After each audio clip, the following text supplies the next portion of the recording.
Hey, LeBron, if you take out that big run Houston made in the fourth when you guys were up, what did you guys figure out about the small unit defensively that was going to limit Houston like it has last game with Markieff at the five and again up until the fourth today? Well, first of all, I want to hit on that last part. Obviously, we got to be better. We got to close out games the right way.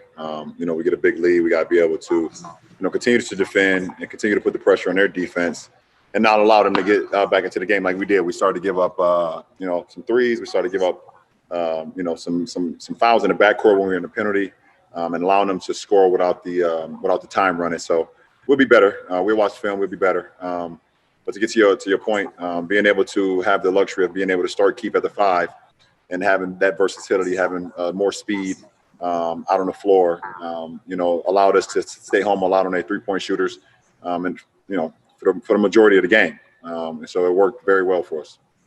LeBron, what stood out the most to you about the players around you and AD? You can name any one guy you want tonight, whether it was Caruso or Rondo. What are the things that these guys have embraced about how you guys want to play as a team to support you two?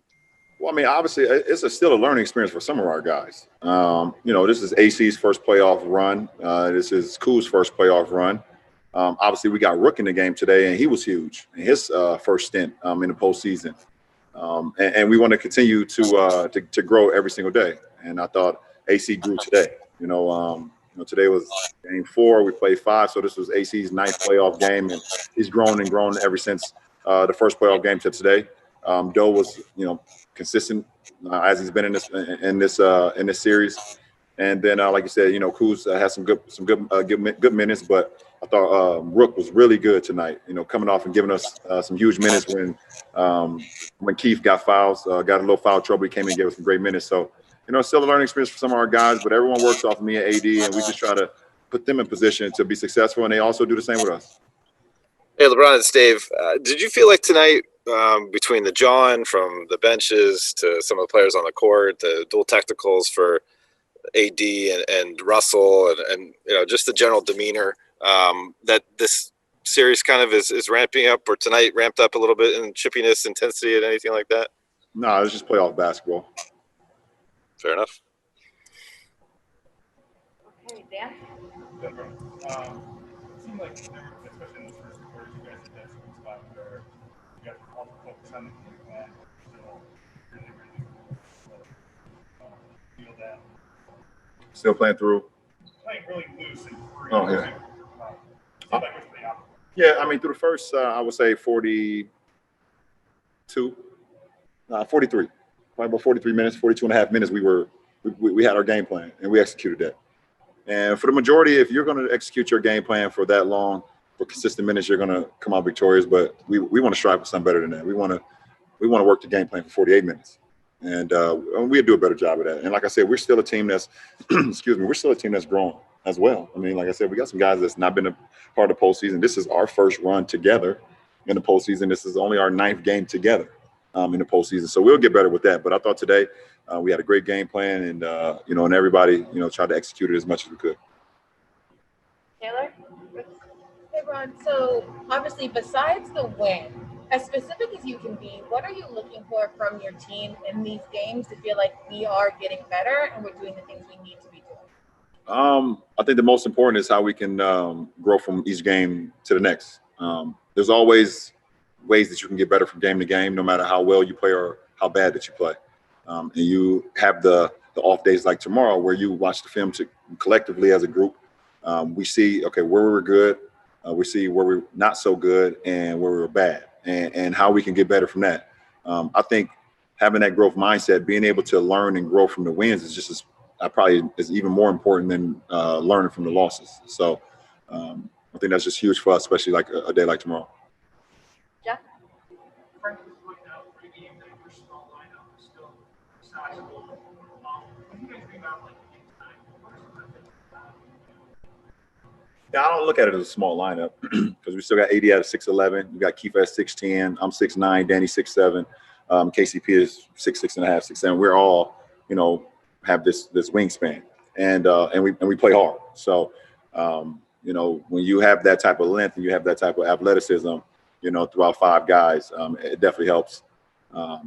Clean glass, defend, be able to rotate, be able to be in communication where if something breaks down, you have guys that can fly around and help as well. So it's a good lineup for us. All good? Specific to how your defense has really opened the range around James, he barely took any shots in the first half tonight. What is going so well about that? Where's the biggest growth? Is it timing? Is it placement? For regarding James Harden? James is probably one of the best offensive players that we've ever seen in this league. And you can – I mean, he had 20 free throw attempts. And we're trying to not put him to the free throw line. One of our game plans is not put him to the free throw line. And we're trying to not put him to the free throw line. And the guy is just so clever that he still was able to get 20 free throw attempts. So we're just trying to limit anything that we can from him because he can score from – he gets to the paint with his runners, with his floaters. Obviously, he has a step back. He has the threes in transition. He has his catch and shoot threes when he's off the ball.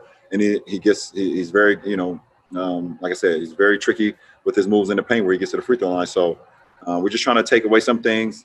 We can't take away everything because that's how great he is offensively. But we try to follow the game plan and see what happens from there. I think we just have a couple more. Tisha has one on her end. Yes, Brad Turner. How you doing, LeBron? What's up, Brad? What we sipping on tonight? Got some red, brother. All right, I like it. I like it. Thank you for that. What about you? I might have some red too, for sure. All right. Alex said that you guys have been working on that corner three all year long. What does it do to his confidence to know you have that kind of faith in him at a moment like that when you guys are only up 5? I think it's I don't even know if you can explain it. The fact that we have so much confidence in AC, a guy that, played a lot of his time, in the G League, before, pretty much before this year. I mean, last year he got caught up a couple times, but, a lot of his majority of time was in the G League. And for him now to be in this position, be on this platform where he's playing meaningful, big-time minutes in the postseason for a team that's, compete for a championship, I think his confidence is growing and growing and growing. It's a guy that we know that we can count on, doesn't make many mistakes out on the floor and just plays winning basketball. That's just who he is. So, to have him in the crunch time, I didn't have 1 second guess if I was going to hit him in that corner when I seen that he had a little bit of space. And he knows that I have the confidence in him to knock it down, and he shot it and made it. So it wasn't a surprise to any of us. Thank you. Get that red. Oh, for sure. And last question, Kathy. Obviously, Rondo is very vocal out there. He's getting more in a rhythm as a vocal leader. How do you guys mesh frame Rondo as vocal leaders out there? Well, you can't have too many, especially in the postseason. You can't have too many vocal leaders, guys that can, like I said after the last game, guys that can do things on the fly. And to be able to have a guy like Rondo and myself, and then coach at the helm, being able to kind of have these minds within the game, it works well for our team. And we know what Doe is capable of, both as a player, but also as a mind. And I know the guys know what I'm capable of as well. And we know what coach is capable of. So to be able to have that sense of calm, not only on the floor, but when one of us on the bench, and then when you go into the game, you walking past coach and know he has that sense of calm too. It's great for our ball club, and hopefully we can just continue that.